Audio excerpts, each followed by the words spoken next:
Welcome to week 4. Well, let's jump straight into the discussion board. So regarding the question of do we only pursue our own self-interest, most of you, at least granted that sometimes we don't, right?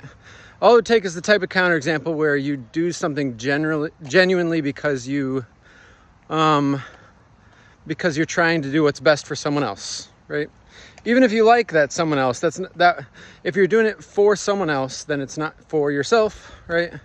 And the reason why that was important as a reminder was there is an argument for moral egoism, the claim that you only ought to do whatever is best for yourself, from the claim that that's the only thing you can do, right? If that's the only thing you can do, then, well, you're not required to do impossible things, so it might follow that that's all that morality requires of you. But, okay, anyway, more so what I want to talk about is the stuff about relativism I saw in there. The whole thing about opinions, that whole video, by the way, is related to what you saw in the overview. The specific argument it's related to is the argument from disagreements against moral realism. So there is this idea maybe that if we can't agree, then there is no fact of the matter, right? And I showed you in the overview, and it says a similar thing in your textbook, that's gonna be a really hard argument to pull off. It might at least follow when it's hard for us to disagree, or when smart people are disagreeing with you, that you should be a little more tentative in what you believe, right?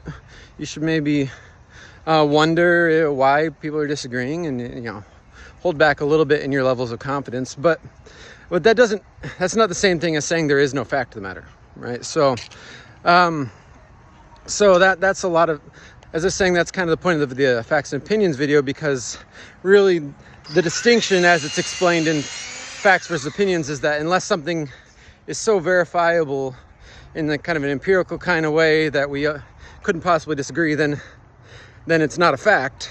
And if it's not a fact, then it's like neither true nor false or something like that. But that's just, take does God exist? It'd be weird to say it's neither true nor false that God exists, right? It's got to be one or the other. We're going to disagree. There's going to be different arguments on both sides. There are arguments on both sides, by the way. It's not just, gut hunches or something. But still, so the argument of disagreement would say because we can't agree, therefore, like, it's neither true that God exists nor that he doesn't. And that's really confusing. I don't know what that would even mean. Okay, so in general, I guess what I'm getting at is make sure in this whole discussion not to confuse knowledge with reality.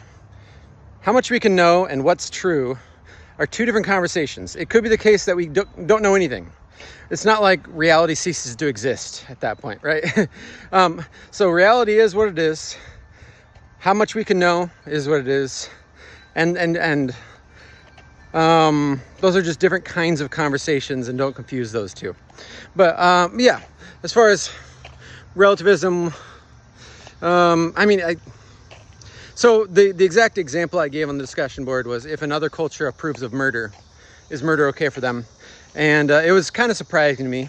It's not that surprising because I've done this question enough semesters now that you're not that different from other classes. But there are quite a few students who say, yeah, if some other culture approves of murder, then murder's okay for them. And deep down, I don't think you really believe it, to be quite honest. I really think deep down you think, if you were to come to a situation where someone was living in a culture that said, murder's okay, and was going around killing everybody, you would say, no, that's wrong, right?